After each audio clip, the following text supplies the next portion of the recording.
Welcome, bloodthirsty invaders, resistance fighters, and gods of the Fourth, to episode 484 of an Unearthly podcast, streaming live on July 11th, 2023, and featuring At the Temple of the Fourth, written by Colin Meek, and starring Sylvester McCoy as the Doctor, Sophie Aldred as Ace, and Kevin Eldon as Antimony. I am Bill Sylvia, the one in black, and I am was this close to falling asleep. So glad we made it. With me are color commentator Alex Fireheart. Hello. And technical director Mad Matt Winchell. I'm drinking the energy. So with our hectic schedules, this is our first podcast in about 3 weeks, and it is actually the only one that we are doing in July, between Matt's work schedule and me moving.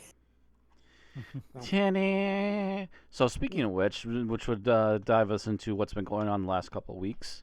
I've mentioned that my current job has not been giving me a lot of hours and has been doing other things I don't really care for about. I will say, I'll preempt this, I don't blame my management, which is a big thing to say, I feel. Because a lot of people will just immediately point at management and go, ah, and then do something about it. I think this is something above management.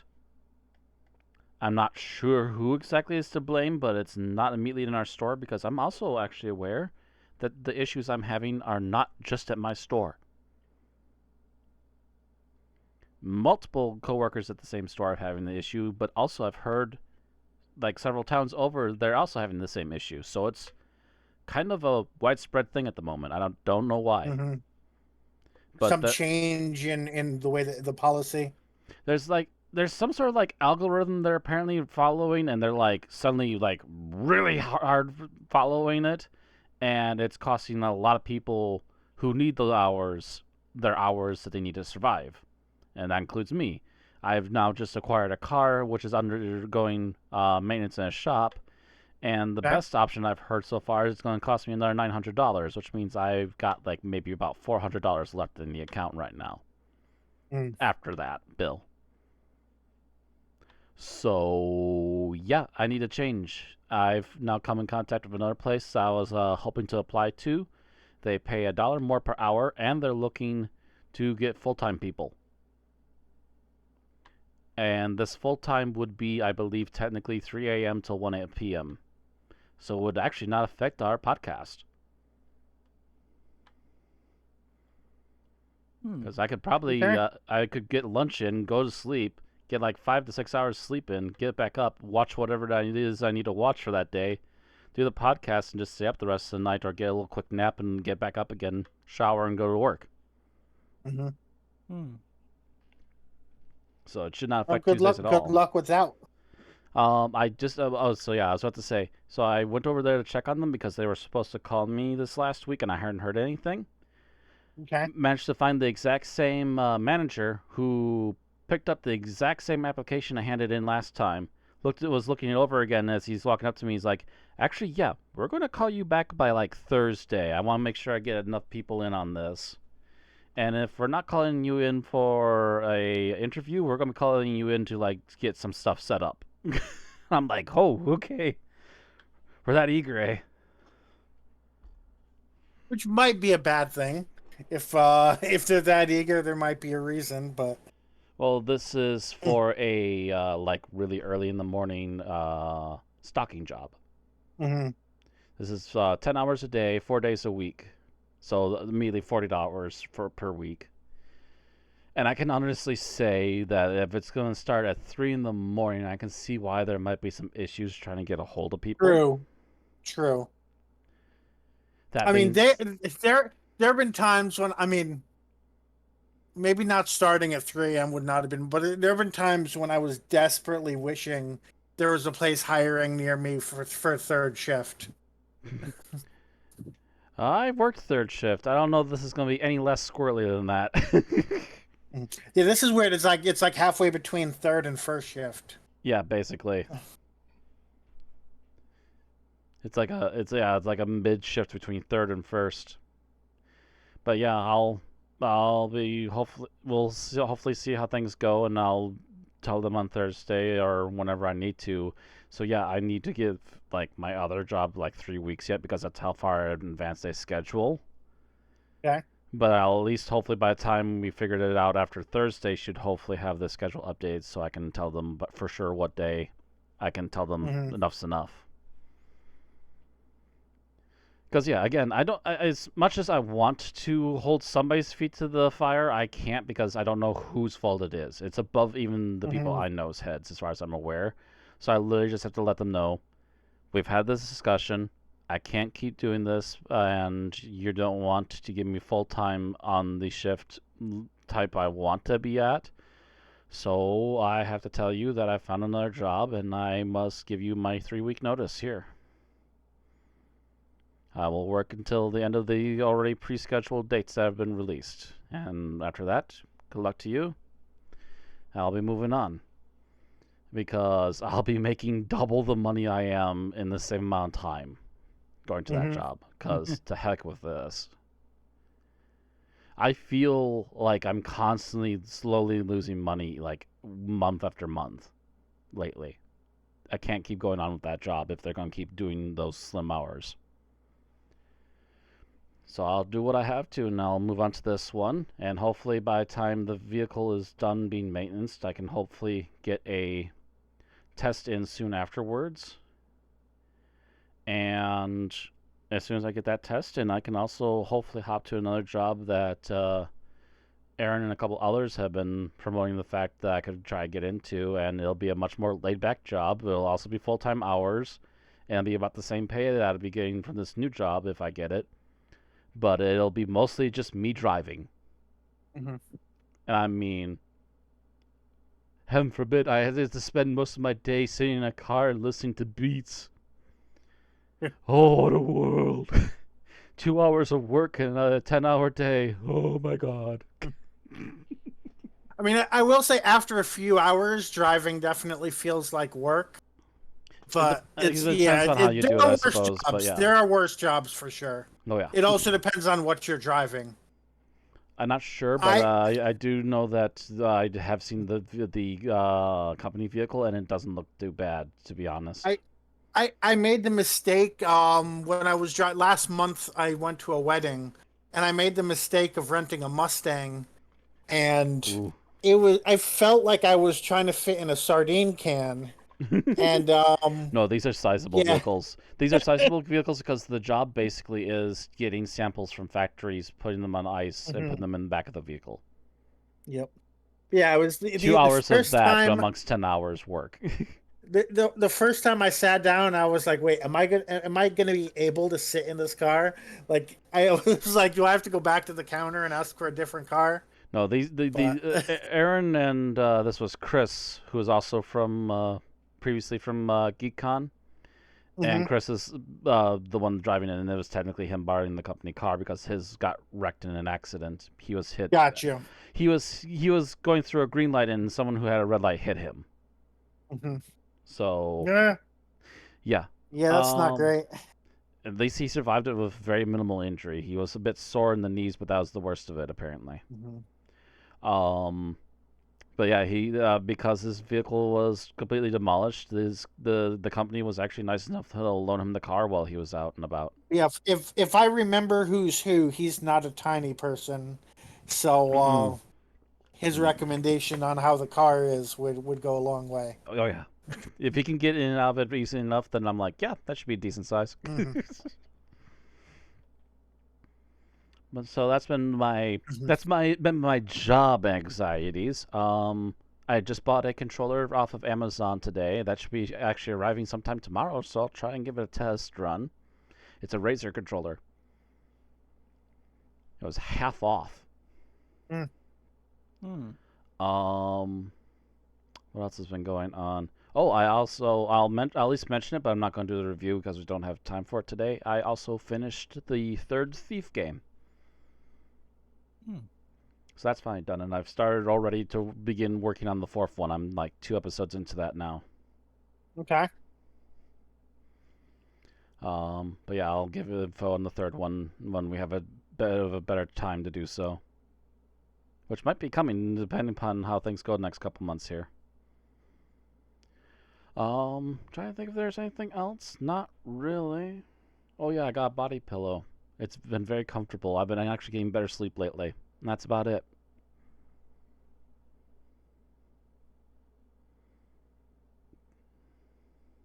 Crickets.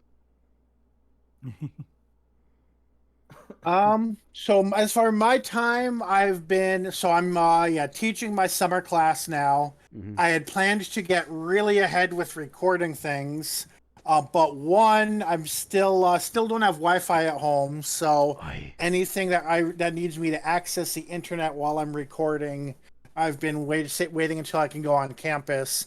Two, it's been 90 degrees like 5 days a week, and I'm just not built for that. Um, I will say that the worst we've had it over here is it's like spiked into mid to high 80s and then back down to mm. like high 70s again. Right now it's 61. I should actually crack open my window. I need to look at the climate of where I'm moving to. People tell me Chicago should be cooler. Like I won't be in Chicago, but I'll be 3 hours outside of Chicago. Yeah, if So you're heading further north without be getting closer to us, it would definitely be cooler because you're moving closer to the lakes. mm. See, to me, moving closer to the lakes means more humidity. But Not that close. If you're like Madison mm, close, that's a lot of humidity. like I wonder how southern Ohio is as humid as it is, because like there's a Great Lake all the way in the north of the state, but that's a few hours drive away.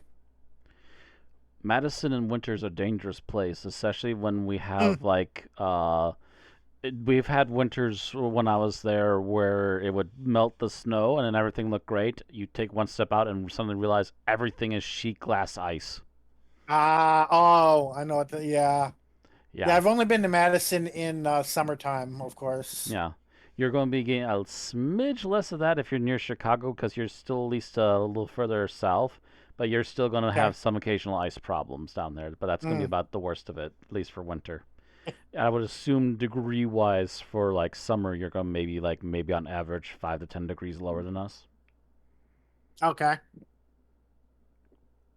Let's see. Other than teaching related stuff, um, I have been focusing on starting to pack for my moving, which is moving, yeah, not super fast, but not too slow either. Mm-hmm. Um, Although, well, yeah, I had thought I could get somebody to just be willing to take the clothes that are in good condition that I no longer fit or that I've never worn that I got from family that do not fit me.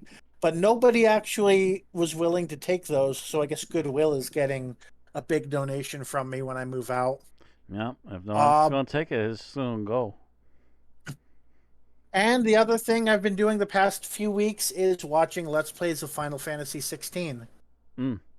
Which looks interesting. The story looks really good, although from what I hear, they've taken basically 90% of RPG elements out of the gameplay. So it's basically Devil May Cry with a Final Fantasy story. It depends on what you're looking at, but yeah, it's. Let's face facts. The reason why Final Fantasy was the RPG style that it was back in the day is because they couldn't do anything bigger than that.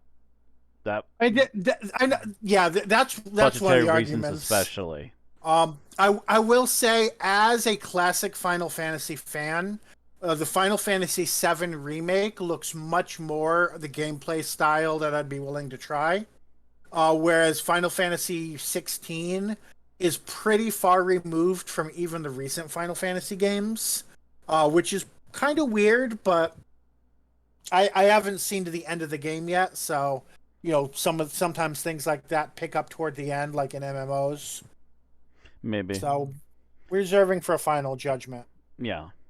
And honestly, who knows? If you maybe it'll actually be much more intuitive to you and much more agreeable to you, Hmm. depending on if you're playing it or not as well. You can never tell. Right, yeah, that's true. There's only certain things you can tell from watching versus playing. Mm-hmm. Um, so I happen to be watching the two Let's Players I'm watching is one is a huge Final Fantasy VII challenge runner, and the other is a Final Fantasy X challenge runner. And those Hmm. already are my two favorite Final Fantasy games, so they fit the same biases I would have. No, final. I didn't hear your favorite was not 6 or 4. Come again. 6 and 4, I never played when I had a SNES. Ay. And I haven't really gone back to playing Final Fantasy games that I've never played before since I learned more about them just because I've been busy. At one point, I do want to do the whole go back and play every single Final Fantasy game. I'm kind And of in the middle of six, that. I'm uh, actually still in the middle of my mhm, off-stream replay of 3. I need to get back mhm. to that. Yeah, 4, 5, and 6 are some of the ones I'm really excited about getting to. 5 is a little bit mid-grade, but 4 and 6 in particular are like the best Mm. of the 16-bit era. 4 is like straight up the best interpretation of what Final Fantasy 1 was trying to do back in the day, but they didn't really know how to script it out and do all the details like they did by that point.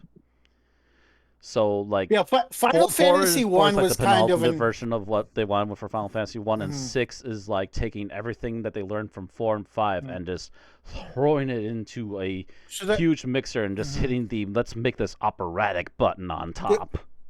the way I see it, like Final Fantasy one was basically an open-ended D&D campaign, and they borrowed a lot of stuff from D&D, so it's hard to argue that. A Final very Fantasy basic one, two, yeah.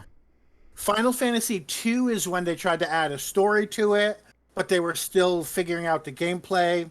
Final Fantasy 3, they did the job system, but it didn't the story wasn't as connected.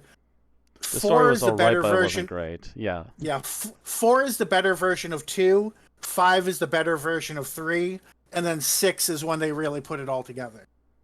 Yeah, 5 is technically the upgraded version of 3. It's Mhm. a slightly better story, and they got the job classes back in again.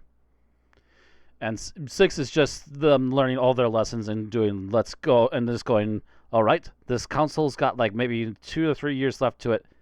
Mhm. Make the best one we've ever made. Make it better than Yep. anyone else. Best All music right. we ever added could possibly make. We're even going to add an Mhm. extension to the memory chip.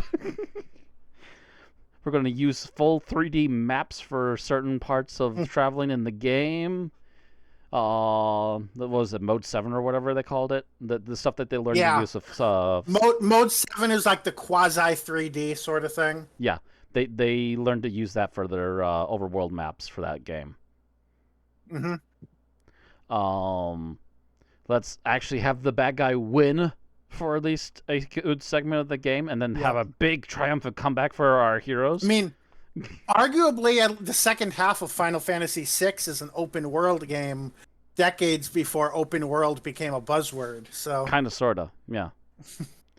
A lot of that open world is you swapping between different character groups and hopefully mhm. catching the spare heroes you want to collect before the end of the game. Yep. But if you want, you can skip getting the rest of your party members and just go straight to the final fight. So there's not much more open world than that. But who'd want to ever skip getting Shadow? The baddest badass in Final Fantasy that ever was. To be fair, unless you know how to save Shadow, a lot of people accidentally kill him anyway. But that's getting off the beaten path, I think. Yeah, I do believe we are in the Uh, midst of a Al- tangent. Alex, how are you doing? Well, my shoulder is a lot better than it was. Good to hear. Um, thank God. Which to me, like, because it was like, I was almost thinking that I was gonna have to get that scan done after all, but like, the fact that it's been getting better because I've been sticking to what the doctor told me, I'm just like, okay, it's taking longer than he thought, but it is It's taking longer than getting they had better. hoped, but it is definitely progressing, which is the good thing. Yeah. It's the Like, main because thing. I forget his specific wording, but I feel like it was a matter of if it was still as bad as it was when I went to see him X amount of weeks later, then get the scan done. But because it has been getting gradually better, because I've actually not been doing the things I was told not to, um, it's been getting better. I mean, it's made shit kind of awkward. Like, I can't really do washing up, so I've Ooh. had to chuck stuff in the. I mean, thankfully we have a dishwasher, but it's over in the main house, so I've got to lug it all over there with one good arm. So that's kind of annoying. Just get a small stack, bring it over. Get another small stack, bring it over. Yeah. Just run it all at once. Well, yeah. Yeah. Um, yeah, stuff like that. Um, and sometimes it's weird because it flares up when I sit certain ways, but it's never consistent. So Weird. I don't know. It's Yeah, yeah. pulled muscle. What can you say? Mm. I thought you're not supposed to have these problems in countries that have healthcare. Lies in the seat. uh, uh, yeah, Anything thankfully it's else? been Yeah. not really. Okay. Mostly just because it's funny because like I probably would have had any amount of geek talk, but I've basically just been like uh focused on watching a bunch of wrestling and just been scatterbrained. Like I randomly stumbled on like a YouTube channel and then watched a bunch of watched a bunch of their stuff, and suddenly I'm like, oh god damn it, there's all this other stuff I wanted to do or watch, and now I've got like it's just like, oh whoops, I need to go to bed. So there's just been a lot of that.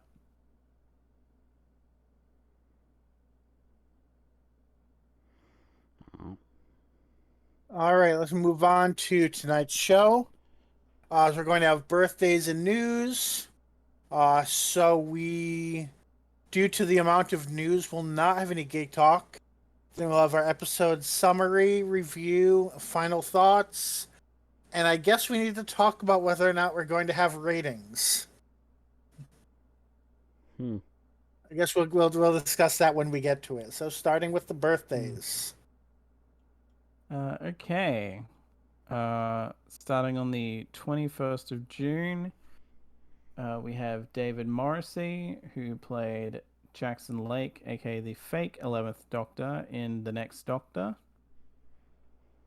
Um,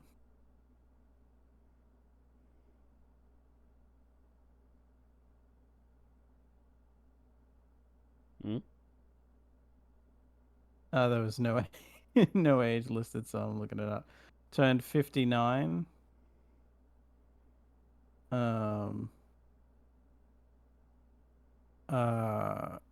Next we have on the 22nd, we have Ian Levine, who was the preserver of missing Doctor Who stories, an unofficial fan consultant in the 80s, and had additional crew roles, turned 70. On the 23rd, we have Caitlin Blackwood, who played Amelia Pond, so young Amy, in 5 and 6. She turned 23. Which is one of those things that it's not so surprising that she's that old, but it's just like, shit, a lot of time has passed since then. Yeah. On the 24th, we have Yasmin Page, who played Maria Jackson in Sarah Jane Adventures Series 1 and 2. She turned 32. Speaking of people you think of as young, but a lot of time has passed. Yeah. God, that would mean she's like a year. Yeah, a year younger than me. Bloody hell. Uh, on the 25th, we have Sheridan Smith, who played Lucy Miller in 31 Big Finish stories with the Eighth Doctor. turned 42. And also on the 25th, we have Lucy Benjamin, who played Nissa in The Mordred Undead, turned 53. On the 28th, we have Daniel Weber, who played Darius Pike in K9, turned 35. And also on the 28th, we have Lala Ward, who played Romana. I've almost attempted before to say the full name, but it's just I almost feel like I'd have to hear it again rather than see it Romana written. Vrlunda. Have you seen her bloopers? She couldn't even say it. And of course I pronounce the rhotic R and she doesn't, so I almost sound Scottish when I say it. Yeah, she played Romana II in seasons 17 and 18 and also in Big Finish. She turned 72. On the 29th of June, we have Maureen O'Brien, who is Vicky Pallister in seasons 2 to 3. She turned 80. Good run. In July, now on July 1st, we have Ace Bhatti, who played Haresh Chandra, who turned 53. We also, on the 1st, have David Prowse, who was the Minotaur in the Time Monster, but obviously better known as the suit actor for Darth Vader, among plethora of other stuff. Would be here all day. Mm-hmm. Would have been 88, but died in 2020 at the age of 85. And also on the 1st of July, we have Jean Marsh, who played Sarah Kingdom in the Daleks' Master Plan, turned 89. On the 7th of July, we have John Pertwee, the Third Doctor. Would have been 104, but died in 96 at the age of 76. On the 10th of July, we have John Sim, the Master in series 3 to 4 and 10. And I think he's shown up in Big Finish once or twice. I forget. Yes, yeah. A couple times, yes. If I included Big Finish in these descriptions, right, yeah. it would take all day. Well, right. That's why I just leave it as loosely as like he's also been in Big Finish rather than listing stories. Yeah, he turned 53. Also on the 10th, we have Jamie Glover, who played William Russell in An Adventure in Time, Adventure in Space and Time, and Ian Chesterton in the First Doctor Adventures, turned 54. We also have on the 10th Jackie Lane, who played Dodo Chaplet in seasons 3 to 4. Would have been 82, but died in 2021 at the age of 79. And finally, we have David Graham, who was a Dalek voice in the First Doctor era, turned 98. Which is an amazing run for someone from that era. Yeah. Evil never dies. Yeah, but happy birthday to all of those folks. All right, moving on to our news. Yeah. Okay, so I'm pretty sure we've already covered Bonnie Langford appearing in the upcoming season. So this is just a minor update to that.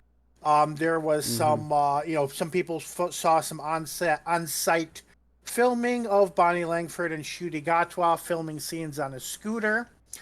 Interesting to see that the new companion does not seem to be in these shots. Also, yeah, she must be separated from him for a while for some reason. Right. Other than the fact that this appears to be an action scene that they used stunt doubles for, there's not a huge amount of news to go with this. I looked at one of the videos, and it looks like, for whatever reason, it seems like people are running from their cars or running around cars at a stopped intersection or something. But it could just be the way the way the scene is set up, that cars are parked and people are running, so it's kind of hard to tell from that angle. Mm. But that's really what all there is to it. That there seems to be an action scene with Mel and the Doctor without Ruby. Who knows what that means? Mm. Don't know, but they are actually on the scooter in some of these shots, so heck Yep. yeah. Moving on to our next bit of news. So this has to do with. So for those who do not know, let me get the actual. Does it say the actual guild? Yes, the Writers Guild of America (WGA) has been on strike for the past 2.5 months. Noting that the last time they went on strike, it was for over a year, so don't count days. Um, but this prevents American showrunners and writers, etc., from writing and from going to conventions to promote their shows. Mm-hmm. Now, the um, I forget if I don't think it's in this article. This is not. This does not currently include the English equivalent of the Writers Guild, which has a different name, of course. Yeah, different countries going to have However, different rules, etc. right. However, in solidarity with the strike and knowing that the U.S. entertainment system and the English entertainment system are closely intertwined, Russell T Davies will not be hosting a panel at San Diego Comic-Con to promote Doctor Who. So there are Doctor Who related panels, but none of them have to do with the current televised show. There's a comics panel, a fan forum, and a discussion panel on actors who have played more than one role. So, in other words, nothing to do with the anniversary specials and nothing to do with Series 14. And very little to do even with New Who to begin with. Right.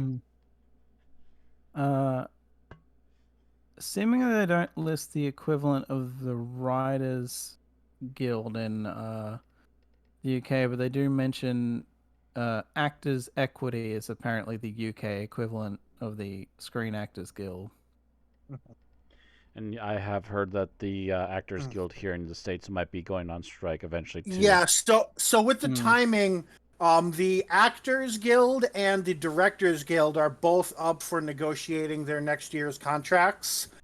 So there's been a lot of speculation that since they want the same things that the writers do with regard to AI and streaming rights, that they might go on strike at the same time.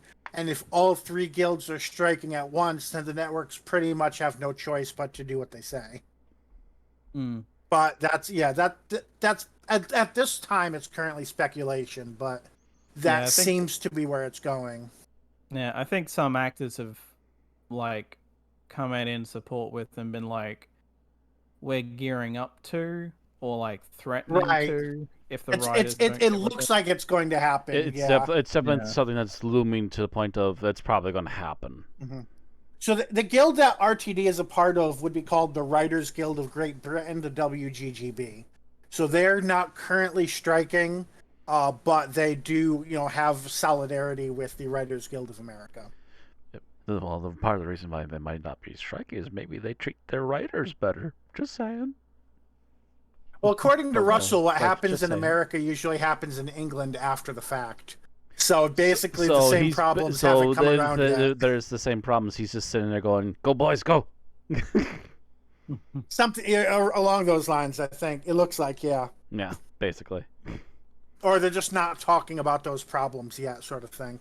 Like I said, he's even though it's not hit them yet, he's sitting there chanting for them to get going and get it done, so that way he can have it without have the problem. Speaking of getting things done, we have Rolling Stone had an interview with Ncuti Gatwa, and he talked about the characterization of his Doctor, which I think is kind of in line with the Doctor in general. So I'm not going to go into detail about that. But one of the most interesting new pieces of information is that in this interview, Gatwa revealed that he is staying for 2 seasons as the Doctor, and then returning to his work in the theater on stage. So we'll see him for Series 14 and Series 15, and that is it. Other than, maybe Well, the typical for sure, cameos or 14 and whatever. 15. After that is in the air yet. After that, he plans to quit. He plans to, but you never know what'll happen. Maybe Well, yeah, I mean, maybe he'll get to time can attack. change. Especially because it could just mean like he might try to get them to work around, like he's gonna fully dedicate to Doctor Who for 2 years, and then be like, okay, then maybe now if you've they, got to work as long as around they me. listen to him, they may do a workaround to keep him on It's for a while. possible, afterwards. but You never know. keep in mind the last time a Doctor returned to the theater while being the active Doctor, I think we got 4 episodes that year, maybe 5. So I don't think he's going to be doing both at the same time. And based on this interview, the way not both multiple websites are interpreting it exactly. Well, the most I can hope for is that's a good 2 years. Let's hope it's a good 2-year run. Yep. Yeah. Better than the last 2 seasons. Yeah, better than the last 2 season Doctor. Yeah. Because like it's funny because I almost was gonna be like, is he the first? It's like, oh wait, Yeah. Colin Baker. I was sitting there. I was like, wait, does the Twin Dilemma count as another season? No, it doesn't. No, it doesn't. I mean, I guess he's the only. He'll be if he does commit to only 2, then that'll be the only 2 series Doctor for modern era. Who, yeah. But yeah, second overall. If he only does 2.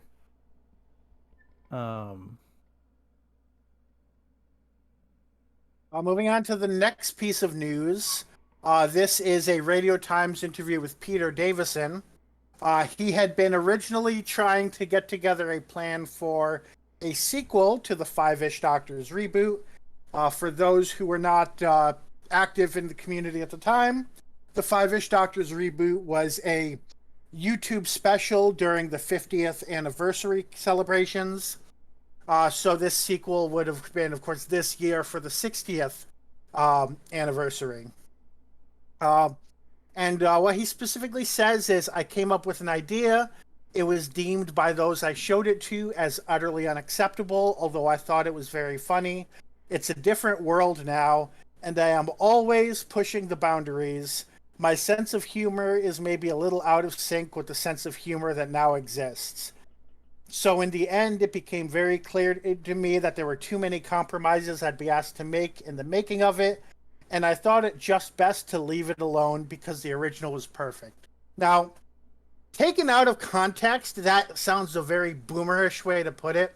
Not in the age sense, but in the like, oh, well, they're too... It almost sounds like he's saying they're too politically correct nowadays. But just because honestly, of who's in it and who's writing it, it seems weird to me that he would include that sort of thing. So maybe he just means that he has jokes that older people would laugh at, but younger people wouldn't. Yeah, I think it's very general. They just don't get it. Yeah, so which I'm pretty sure most of the audience would, but sadly the people just don't, and so it's shrug. I guess we just can't do it right now. Well, I mean, I'm guessing. I'm guessing the people he showed it to were people like Sylvester McCoy and Colin Baker, but maybe not. Maybe it was. No, I'm thinking it's more like executives and stuff. Yeah. People he would have wanted money for to actually make it, possibly. Yeah. Yeah, it'd be the people that he would be asking the help pitch and money to help make it happen. I mean, if RTD maybe, had to say, then yeah. And then maybe some people attached to the actual show, but I would think Russ will be on it for a heartbeat, but you never know. Right. But yeah, it comes off as a very boomerish, kids these days sort of statement. But I don't want to necessarily say that's how he meant it. Yeah, that doesn't quite go that way either. Otherwise, there'd be a lot more of that kind of wordage to it. But the thing that gets me, though, too, is that in the end, it's very clear to me there are too many compromises, and it's best to just leave the original as it is right now because it was perfect, and I have to say that Hollywood could learn so much from that. Yeah, the fact that he said, the fact that he says, that As much as he's he would not love a best to leave it sequel, he alone just because can't the do it right original was now. perfect. Yeah, Yep. it's best to just leave it alone right now. It's perfect as it is. If the vision of the next one's going to be compromised, then forget it. I'm trying to remember. Was it the first Doctor that told Tegan to go make some tea, or was it the fifth Doctor in the Five Doctors? Tell Tegan to make some tea. That'll be the first Doctor. I actually I mean, maybe both of obviously them. Davison didn't write his own bits anyway, but Maybe just both of just them, but trying for to sure the think of first his one. Doctor's personality. Yeah, if William Hartnell said this, I would be like, okay, that sounds kind of suspicious. I don't, but Peter Davison. I think it was the has first one told her to go make some tea, and the fifth one's just like, please don't argue with him.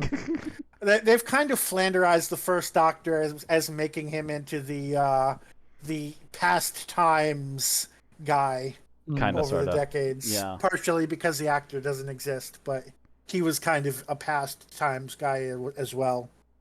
But last piece of news, we have the Doctor Who Christmas book, The 10 Days of Christmas. And it is 10 adventures about the 10th Doctor. And will publish squeeze in more October 10? 2023. So it's a Christmas book, but it's part of the 60th anniversary, and therefore publishing in October, which is before either of those two things. Ta-da! Jazz hands. It's written by Steve Cole and is available for pre-order for an October 12 release. And this is through Penguin UK. And for the last tidbits, Big Finish. Yes.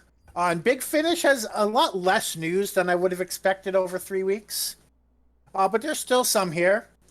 First off, there's the Fourth Doctor Adventures, Angels and Demons, written by Chris Chapman, Tim Foley, Roy Gill, and Roland Moore, starring Tom Baker and Louise Jameson. That was on June 21st, if I didn't say that. Next up was June 27th, The Seventh Doctor Adventures, Far From Home, written by Alison Winter and Alfie Shaw, starring Sylvester McCoy and Christopher Naylor. Then on June 29 was Torchwood Among Us Part 2, written by Ash Darby, Tim Foley, and James Goss, and starring Samantha Bayart and Paul Clayton, which this is... Oh, it looks like Torchwood 1 and Billis Manger. And then on July 5, there was an audiobook released, Prisoners of London, written by Matthew Waterhouse and read by Matthew Waterhouse. Hat trick. Yep. And that is the end of our news. All right, stopwatch is ready. So who's doing the summary? Okay. So I am scheduled up for the summary, which is interesting because I watched this like 2 weeks ago. But it was a short episode, and I'm pretty sure I can do the summary in under 3 minutes. All right, ready? Yep. 3, 2, 1, go.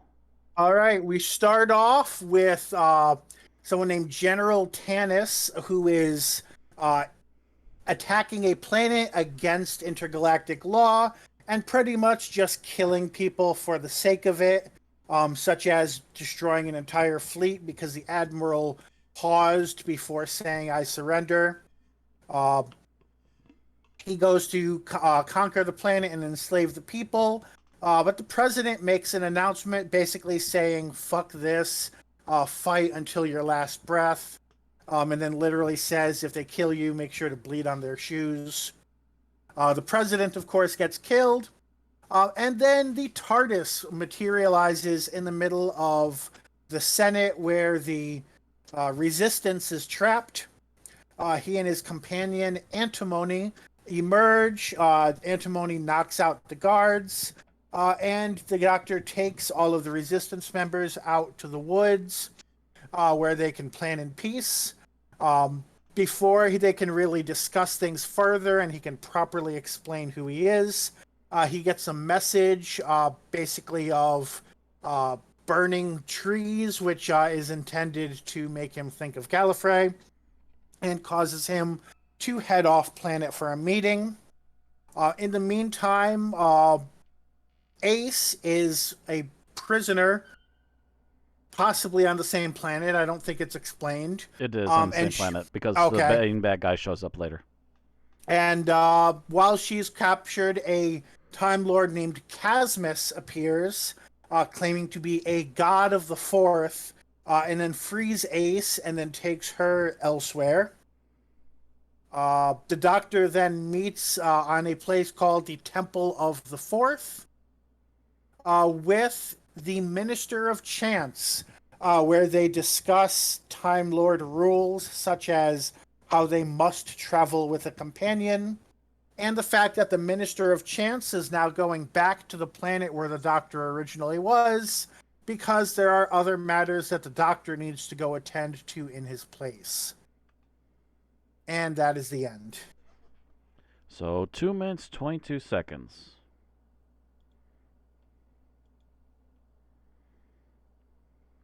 So just under And, 3. nope. And yes, so for those listening, we discussed this off stream. Basically, this is what, a 6-part story, and there's no guarantee we'd actually be able to all watch 6 parts for one podcast. So we're doing it part by part. Hmm. And this is the introductory episode. All right. So starting with what we like about the episode, Alex. I think I'll just go with the acting. Generally fairly solid acting across the board. I forget how, like, whenabouts was this made again? Because it was a web. I want to say thing that would have had to have been- 2003. No, 2001. Ooh, this is a pretty early one then. I was gonna say, I'm assuming Big Finish had been doing stuff by then. I think Sirens of Maybe. Time had already come out. I'm not sure about other Doctor Who things.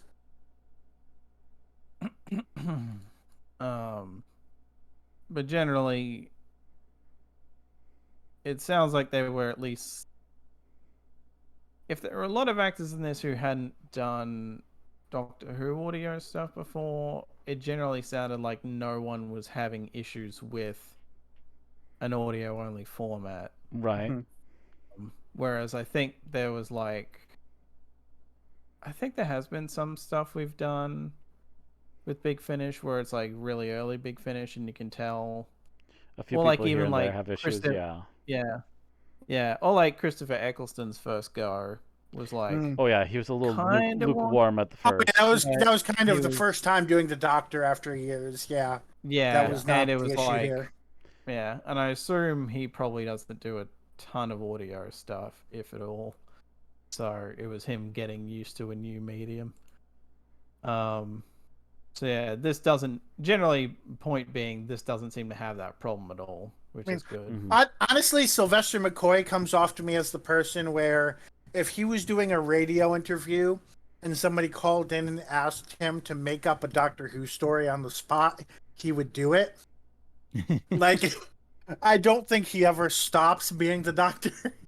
No, very much like Tom Baker in that respect. He's very much his doctor whenever the moment calls to him.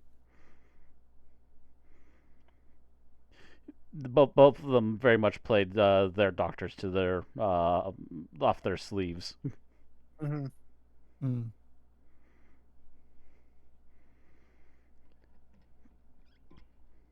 Okay, anything else about the acting? No, that's about it. Okay. Matt? Um, gosh, with an audio only thing, I will say, Was go- that it was it, well, it's technically an roughly audio only animated. thing, but they did Yeah. do like the still image thing with it, which I will say was Yeah. about to just say, as limited as the still image thing is, God bless it for it, because It's sometimes like a motion comic type of format. it's as Yeah. the way I read into these things, it's very much like various levels of what they used to do with the animated Golden Books back in the day. If you've ever seen those, I and think so. if you haven't seen one of those, I highly suggest see the Golden Book He-Man adventures because they were fantastic. They were very well done, and they were again mostly just still images, but they're still images based on what was actually in the Golden Books. So they would do like little quick motion thingies with stuff that was in the book, but it was still mostly just for the most part just the still images with occasional visual effect here or there.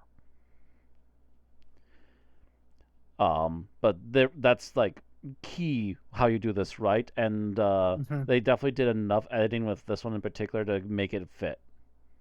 I So I there will say was on that note, I did a lot of when looking up things for the title cards. I noticed there was a lot of okay, we'll take this picture of antimony and copy and paste it onto a different background, or this picture of the doctor and copy and paste it onto a different background. So yeah, I will there say was definitely some corners there's cut. not as much imagery as I would like, but but at the very least with imagery we do get is at least decent. So I'm not going to Hmm. complain too hard for something that was obviously done on a shoestring budget. At least we have some sort of visuals as opposed Hmm. to just nothing. Because Was that what you liked, or was that me disrailing you? no, that was generally one of the things I like because Okay. every once in a while these audios can be a little sound heavy and you have no idea what's going on. Mm. So at least having something for the visuals is like, okay, at least I get the basic idea of what's going on here. And yes, you can cut Okay. corners, and it's to be expected on an animation. You do stuff to cut corners, but yeah, very thankful for a couple of scenes in this one where I'm like, oh, okay, that's what's going on. Gotcha.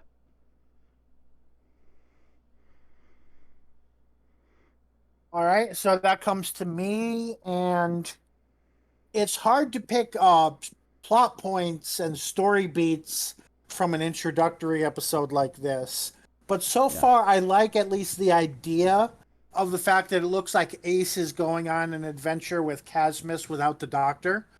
We don't yet know what's to come of it or what's going to happen or what that means. But I like the idea. It's an interesting start. And I'd like to see more of that. We'll have to see. All right, what we disliked about the episode, Alex. Um, I don't know what it is, but something about this felt like there was like both simultaneously a lot going on and nothing at the same time. I don't know if it's just me. Like, Introductory. I It's a almost, problem of an introductory to begin with. yeah, like Because you've got to it's, get everything set up first. mm, I mean, I feel like there are one, like, for as much as we ended up, uh, giving Children of Earth shit by the end of it, that had a very good setup. But I think that's just because it had like just enough, and also it had more time than this did. Yeah. To be fair, because it's only had a half hour. But I don't know. It's just it ended up being very forgettable in a way. Like this was the second time I'd listened to it, and I realized as we were going through the news, shit, do I even remember anything that happened in it? And like I do, but it's also just like wow, it was just I'd been like talking with you guys and like doing some other stuff, and I just realized, oh shit, is this completely gone out of my head? It's like thankfully it hadn't. but it was just a matter of like, wow, it was apparently that. Not so much like, not that it was bad, but just it didn't hook me. Okay. Which is kind of the point of the first part in a story like this, and it's just like, I don't know. In fact, I was kind of was it that none of the 3 plot lines hooked you, or um either that none of them did, or that it felt like they all needed more time. Like there was, because it almost felt very scatterbrain in a way, because it was just like, okay, well, anyway, meanwhile, if I may, I think mine kind of interjects on yours a little bit too for my least favorite thing. mm-hmm. My feeling on this one is that there seems to be a lot of interesting stuff going on, but I have absolutely zero effing context. Like I just got dropped in the middle of a season. Who is this new weird guy that's with the doctor? He seems all right, but I have no idea who this is. Why is Ace alone? Who are these other Time Lords that the Doctor is suddenly teamed up with? Why is there suddenly a Time Lord team that's not on Gallifrey? What is going the hell on? I think this is Antimony's only appearance as well. Like this story, not just the episode, but the story in general. Yeah. Yep. Very confused. Don't know where he came from. Yeah. Would have been nice to have some sort of setup. I have no idea. Which, it feels like we're dropped in the middle of the season. It's like, what happened? It feels like I've been gone for like 5-10 episodes, and I don't know what's to happen in here. What's going on? I think it's not necessarily bad that things happen without us, but definitely at some point, either if not now, then later on, we want to learn more about who these people are and things like that. Yeah. Mm. When you don't get me wrong, about... some of it's been very interesting, but it's also very much, what is this? Right. When you talked about like nothing happening, my first thought was, oh yeah, there was this, this invasion. They're like, we're gonna kill everybody. We're gonna blow up a city because you blinked. And yet now we're gonna round up all the people who want to fight us into one room. We're gonna put one guard there who can easily be knocked out. They're going to be teleported to a forest and have a long conversation, and it's like conversation it's like cut in half froze. Because fire started, but the fire's not burning anything, and Doctor's like, "Oh, that's actually for me. I need to go." Which I think that's a reference to the Sensorites when Susan was talking about Gallifrey, if I remember right. So that part would not have made sense to me without that reference, but I think that's what it was. Yeah, it was about the trees having a certain color to them, as I believe, even though I would have just had the trees turn color instead of burning as a mental image, but okay. So that said, the Time Lord thing kind of ties into my issue with this, and that's like the whole clearly something's different about the Time Lords here, and it doesn't really seem to make sense why. Like there's the whole, we must travel with a companion. I'm like, first of all, since when does the Doctor care about the Time Lord rules, that arbitrary rules? Second of all, since when would the Time Lords give a even what? Are you like traveling with a companion is one of the things they dislike the Doctor for. Most, yeah. Like the Time Lords would never demand that. Apparently, I don't know if it's in this episode or the next one, but Casmus's traveling companion is a cat. Like these rules are arbitrary and make no sense. It's just weird, unless it's a talking robot cat, then I can totally understand. So yeah, it seems arbitrary. It doesn't seem like it even can be adequately explained. It's like they just randomly said, "Okay, we're inventing a whole bunch of shit from nowhere that, like it would take if this were based on a novel." I could kind of get it. Like maybe they explained it over 3 different novels that were not adapted. but I'm pretty Yeah. sure it's not. It's just its own thing, and it's Yeah. kind of weird because of it. Like, I don't Yeah. know if maybe some of it is like ideas that were invented in the novels. I don't think any of us here have read many Doctor Who novels to No. comment on that, but Couldn't say. Yeah. it doesn't explain itself within the context of this webcast, which is free and a lot more people will listen to or Yeah. watch than will read any of the novels. Yeah, this feels like a comparison I could feel like this is like watching, let's see. This is like your first MCU anything being the second Doctor Strange movie. Yeah, 'Cause well, you like I have said, you're just popping up in the middle of the context season. for what's going on. Like I said, you're popping up in the middle of the season going, what the hell happened? I haven't been here for like a season and a half. What the hell? Yeah. Or it feels like it was like if this was following on from stuff that had happened in books or something. What seemingly not, this web show yeah. needed was like at least a one-page spread explaining the details of what happened between whatever they're attaching this to and now. And I hope some of that comes later because, like, at this point, the TV movie had already been released, and this is going back and pretending it never happened. They knew that people were smart enough to realize, hey, that's not the guy in the wig. That's the other guy who we saw die. So, So this has happened before he died, so what's going on here? right. So I don't know if they do anything to explain that at some point or not. Like, that's part of the mystery going into this. We'll see, I guess. I mean, on the other hand, it does make it easier to say, okay, this is an alternate universe that's has the same Sylvester McCoy and Ace, but otherwise is completely different to the show that we watched. Until one of the previous incarnations suddenly blunders in and we just go, whoops. I guess with something to compare this to, and like, it feels like because there's so much happening, it almost feels like nothing much really happened because it's all set up. Is like the first episode of Flux. Oh yeah. Where Yeah. Where there was just it was overstuffed. All our stuff was set up, and it's just like, oh, for hell's sake.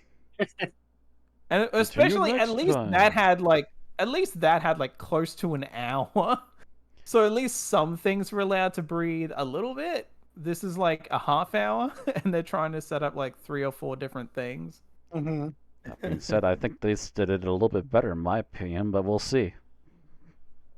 It's hard to say for sure if the setup was adequate or not until we get to see some more. I mean, on one hand, they set up Dan, and we knew who Yaz was. Well, I mean, we know who Ace is, but they set up Dan compared to not setting up Antimony. Yeah, it's like, who's this guy? He's got dark eyes and a strange tint to his skin. But he's helping the doctor, so I like the cut of his jib. And apparently he knocks people out very quickly. Yeah, he's apparently got some sort of Vulcan neck pinch or something. And I mean, that's something I can't even complain about because the Seventh Doctor was always a little hypocritical. He was always a little no violence, Ace, where's the Nitro 9? So, like, that was always the Seventh Doctor. He was always no violence until violence came knocking at his door, in which he's always genuinely reacting in kind. Right. He'd give them the chance first. You can't say he didn't. But then as soon as they got violent, he's just like, Nitro 9, back. Yeah. So the fact that the first thing he does is like, okay, knock him out. Like, if this were maybe the Fifth Doctor, I would call shenanigans. But the Seventh Doctor, it fits. Honestly, he obviously realizes what's going on here too. So he's just like, yes, here's the big bad. Could you just knock him out? We're not going to kill him. I'm not a merciless murderer, but I can't say so much for his boss. All right, the next 2 bits will be a little difficult from a 30-minute episode, but let's see if we've all got something. Favorite scenes. It did sort of come up in the summary, but I did get a chuckle out of it both times, and that was the "Do you surrender?" Ah, you hesitated. Right. That, Well, That's the your I favorite honestly a delivery really of well that- written villain. Yeah, Yeah, just the delivery of that is quite funny. it's just very funny at the same time, very slimy. It's just like again Mm. building up this perfect Yeah. villain for the piece. I could almost see the two, not Missy so much, but the other two New Who masters. I could almost see in that scene. Almost, yeah, almost. So is that it? Yeah. Any other comments on that? Yeah. All right, Um, Matt. Or saying yes to more comments. Um, trying to think. Okay. I might have had something, but I think I'm blanking, so I'll just leave it Alright. there. I think. But yeah, All very right. good villain setup. For me, oh, actually, the whole setup of the one guard that was watching over Ace. Not only do we blank out his memory, but we also suddenly make him very concerned for other people's health. Maybe he wants to transition from the guards, maybe become a doctor or something. Mm. And as soon as the big bad boss is over there giving him the runaround for losing a sealed off prisoner, sir, are you certain you're all right? You look like you could use a bit of water. I completely forgot about that when I was doing the summary. But yeah, he kind of like snap hypnotized him, didn't he? Yeah, he hypnotized him into being a better person, and I think he got killed for it. He got sent to a planet Yeah. of Well, that's right. monstrosities to study illnesses. That's right. He's gonna get shipped off to a horrific horror planet. Mhm. Poor guy. All he wanted to Gets do was sent help to, his boss. A world full of Cronenbergs. Yeah, Cronenberg world. Yeah. Oh God, there's the fly. Quickly back away. All right, so then it comes to me, favorite scene, and this scene keeps coming into my mind. If the story's good, it'll be relevant. We don't necessarily know if it's relevant yet, so my opinion might change. Mm. But the one where he's kind of explaining, he uses the example of like a painting that doesn't understand 3 dimensions as a Oh. way to like explain like sensing 4 dimensions. And I thought that was really well done. We don't necessarily know that sensing 4 dimensions is even relevant in this story. So if it's not relevant, then that makes it less my favorite scene. But at least for what it is, it's really well done, and I hope it has a payoff. I hope there's some payoff to these. I mean, considering Yeah. how many times the 4th dimension and time pop up in these titles, it had better. Yeah. The fourth. All right, least favorite scenes. I know mine if nobody takes it.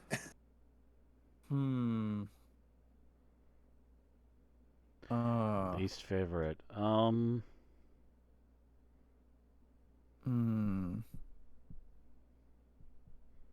I feel like I had one.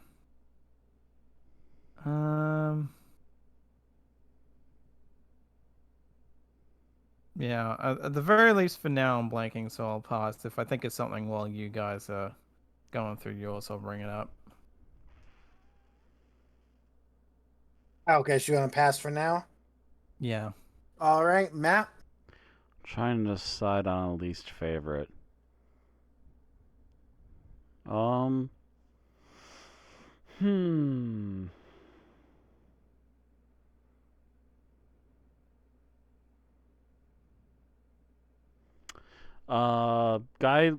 Big bad guy leaves literally only one guard to protect a room of political dissidents that they're planning on murdering. And when he realizes they somehow escaped and have disappeared from the area, he immediately blames the guy, shoots him dead, and then shouts at the others to go find them. This was your job to fail, sir. Yeah. I'm sorry, but it was. Yep. To quote Team 4-Star and the Frieza saga, a pool? You left a pool to guard him? He couldn't guard a bottle of raspberry schnapps. Yes. Okay. Yep, they left a pool to guard Vegeta, Yep. and it didn't work out so well. All right. My least favorite scene is I'm going to go with the one at the Temple of the Fourth because it has all of that Time Lord shit that really doesn't make any sense, and it's not even just in a doesn't make sense because it wasn't explained yet, but because it flies in the face of everything we know and is nonsense. Yeah, there's like a lot of missing context here. Something is up. But by the way, on a side note that has nothing to do with the ratings, the guy the doctor was talking to, apparently one idea of this story was that he would have his own show that would replace Doctor Who. Because of course they didn't know if Doctor Who was going to ever come back. They were going to have a Minister of Chance show of some sort. No idea how that. We don't know much about the character yet, but Yeah, I'm not sure how that'll pan out, but would have to definitely depend upon how well he acts in this particular story, I would assume. Right. All right. Final thoughts. The Minister. I will say, apparently they did sort of get around to that eventually, but it was like a decade later. Oh, yeah, I see. There's. It looks like not by the BBC. Yeah. So non-canon. Yeah. I mean, technically, this in its own right became non-canon later. Yeah. But yeah, as far as final thoughts go, I've definitely seen better opening stories from Doctor Who in general, as far as like an opening episode to a multi-parter. Yeah, like I mean, as I said, this felt kind of like a more condensed Flux episode 1, where it's just like it feels like they're trying to cram far too much into, like, in this case, the even more limited time they've got. Whereas, like, you know, we'll see where it goes from here. Because, you know, you can't really judge an overstuffed setup episode. Like, you can't judge the whole thing by an overstuffed setup episode. But, we'll see. I mean, it's funny because I was almost tempted to just listen to the whole thing. Because I think the first time I listened to this through, I was just like, oh, that's it. It was very kind of, And like, honestly, given the era this happened in, that's almost why I'm surprised that there is so much varied setup for a multi-part story, because traditionally you would just have one plot, let's go.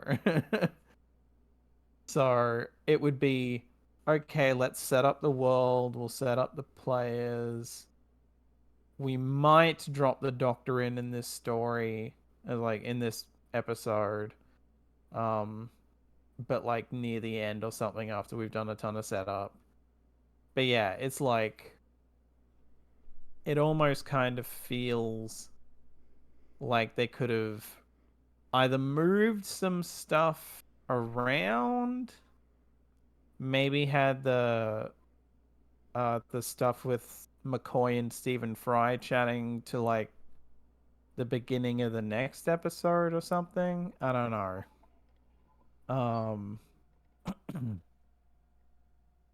Like, yeah, maybe it's just me, but it felt just overstuffed and like, I don't know, not all that memorable aside from a few moments here and there. I like, and you know, I don't really think about the visuals at all, just because like given that there are only like still images, I basically just treated this as audio only. Because I was like, I'll just make up what everyone looks like in my head, or like occasionally look to reference. But otherwise, just be like, I'll just treat this as audio. Because if I sit and stare at still images, I'm probably going to get a bit bored. But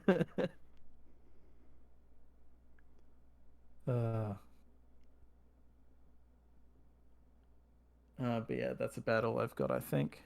Okey-doke. Okay, Matt. For me, I don't feel it's so much stuffed. I feel like the hooks are pretty decent hooks so far, but again still feel like the hooks are all kind of just left dangling there. Like I feel we've stepped in a couple episodes into a season just going, what? But that being said, they are interesting hooks at the very least. I just wish that one of them, which was a whole setup about a group of Time Lords, didn't fly in the face of everything without so much as a simple, here's why this is happening beforehand, which would have gone a long ways for that. But otherwise, it does seem like it's an interesting setup at the very least. I'm kind of interested in seeing where this will go, and hopefully it'll move a little smoother after that. But otherwise, I'm like, oh boy, this is starting to sound like it's very much its own canon and not really attached to anything.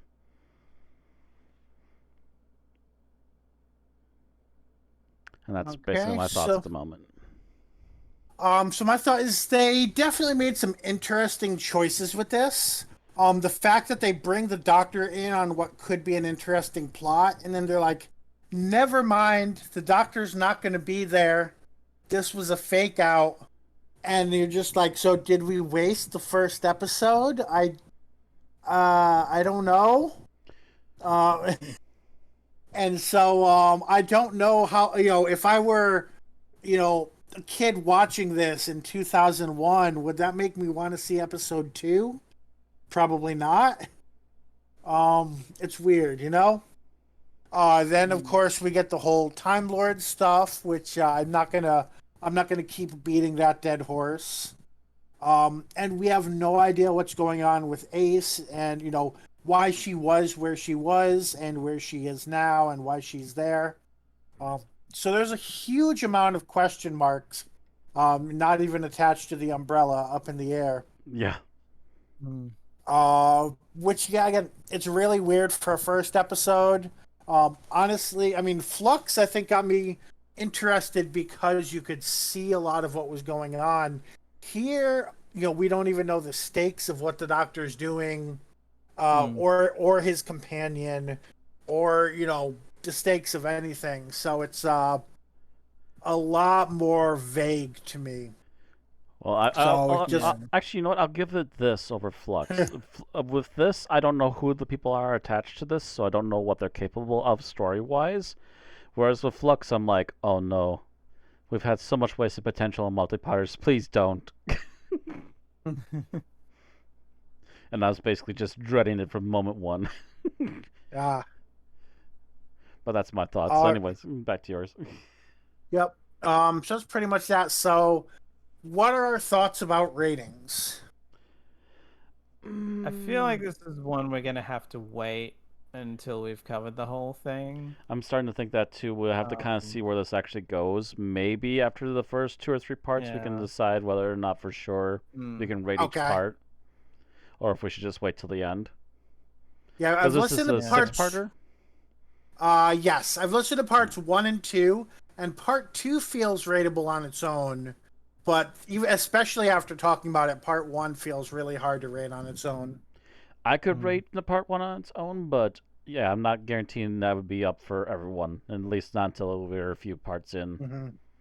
Maybe then we can kind of decide by part if we want to do it as one or do it all group.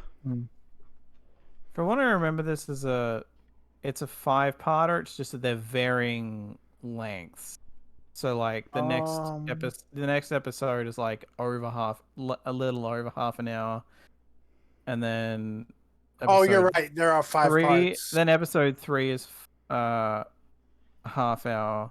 Then 4 is 38 minutes something, and then the final part is over 40 minutes. So I think it's like all combined, they probably still equal to about a 6-parter in length or more.